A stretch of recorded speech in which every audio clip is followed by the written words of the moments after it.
So yesterday I talked about the friends that show up in your life to dim it. I want to talk about a friend who's been in my life and has done nothing but try to expand my light and share it with everybody she knows. So I met a friend in 10th grade, Rosita Jean Baptiste. And I remember I used to see Rosita in the hallway, and she used to just look at me, right? And I didn't know why she was looking at me, but we would just smile and be courteous and go on about our day. And then one day I was leaving school, getting ready to catch the city bus. So I wasn't riding the school bus, I would catch the city bus and go home. And so I'm waiting to catch the city bus to go home. And Rosita at the time was driving to school. She was one grade ahead of me. So I was in 10th grade, Rosita was in 11th. And she pulled up next to the bus stop and said, "Do you need a ride home?" And I remember seeing her in the hallway. We'd always like smiled and kind of waved and said hello, but I'd never really talked to her. I didn't know who she was. But something just was like, okay. So I said, "Well, I don't, where do you live?" I said, "I'm in Sunrise." She's like, "Well, I'm in Wilton Manors." And literally, it's just like a strip of road that separated where she lived and where I lived at the time. So she said, "Well, it really doesn't matter where you live. I'll take you home." So I get in her car and she takes me home. And from that day on, Rosita took me home every day. Unless like her parents needed the car or unless she left school early, something had to happen for her not to give me a ride home every day. Right. And so we became friends from, driving home every day. So we talked and we got to know each other a little better. And she had told me that she was Haitian and that she was born in the Bahamas, but her parents immigrated to America. And, we talk about some of the tension between Haitians and Bahamian. And she was kind of nervous that I wouldn't want to be her friend because I was Bahamian and she was Haitian. And so, we talked about that. And I was like, no, not really. I don't engage in that. Not my thing. So we became fast friends. And when I got sick, earlier this year and I was in the hospital, Rosita called that hospital every day. Every day.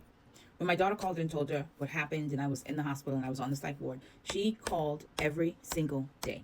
Every day until I came home. When I got released from the hospital, Rosita came straight from work. She had worked, I think, 10 hours that day, didn't stop to eat, didn't go home to bathe, came straight from her job to my job because she needed to see my face. She needed to make sure I was okay. And then for like a week, she kept bringing me wigs because she knows I love wigs and fashion and all this other stuff, just to have me be happy. And so she would bring wigs to me like that whole week and she would call every day. So yesterday was the Bahamas 53rd independence. And so she had called me, but the reception in my bedroom sometimes is really bad. So you call and I will have a missed call and the phone didn't even ring. So she sent me a text. And by the time I saw the text, it was late at night. So I'm like, oh, I'll text her in the morning because I didn't want to text because I don't want to wake people up. Sometimes text messages wake people up. And as a person who struggles with sleep, I'm never going to do anything to interrupt somebody's sleep that I can handle on the next day.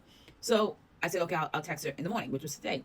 I didn't even have time. So I went to bed really, really late last night because I was reading. And so I got to bed really, really late. And so she called me like 9 a.m. And so I was like, hello. She's like, oh, you still sleeping? Okay, well, I'll call you back. She goes, go back to bed, I'll call you back.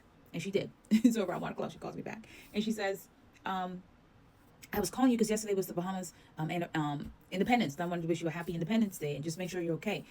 Do you need anything? Do you want anything? Are you okay? And I'm like, yeah, I'm okay. She said, oh, okay, because I noticed you haven't posted in like 11 days. I said, what? Now, Rosita's not on TikTok. She's not on Instagram, but she is on YouTube.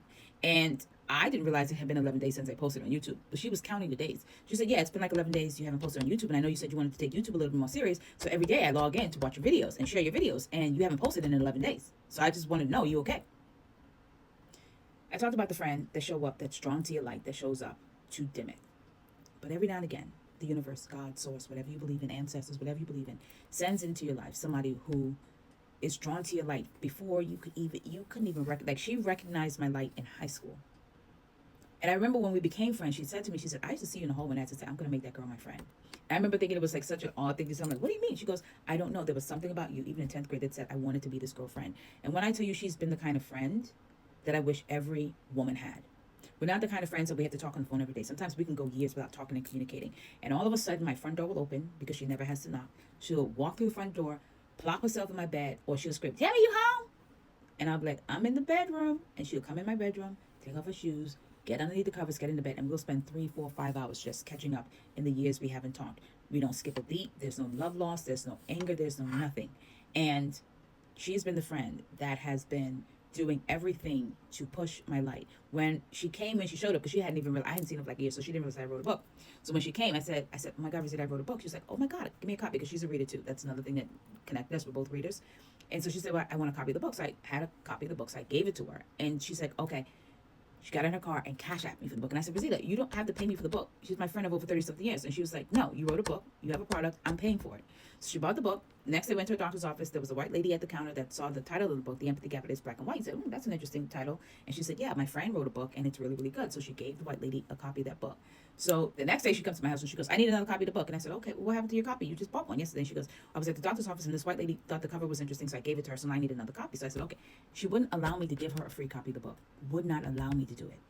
Got another copy of the book. Cash at me for the book. Has shared my book with probably more people than I'm even aware of.